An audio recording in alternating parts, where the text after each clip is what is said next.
सिंदेवाही वनपरिक्षेत्राअंतर्गत येत असलेल्या नवरगाव उपवन क्षेत्रातील रत्नापूर बिटातील सरांडी शेत शिवारात पट्टेदार वाघ मृतावस्थेत आढळून आल्याने वनविभागात खळबळ उडाली।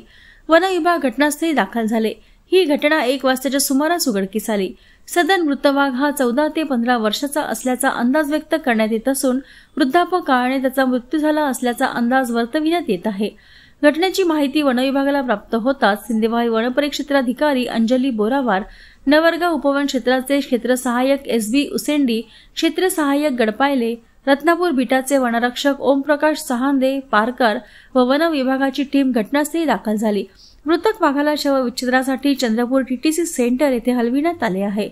सदर मृतक पट्टेदार वाघ त्याच घटना परिसरात मृत्यूच्या पूर्वी जिवंत अस्वस्थ अवस्थेत जागेवरून उठण्याचा प्रयत्न करीत असल्याचा व्हिडिओ आवागमन करणाऱ्या नागरिकांनी काढला असल्याचे समोर आले आहे।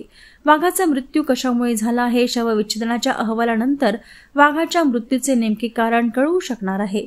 मोठ्या पट्टेदार वाघाच्या मृत्यूमुळे वन्यप्रेमींमध्ये खंत व्यक्त केली जात आहे।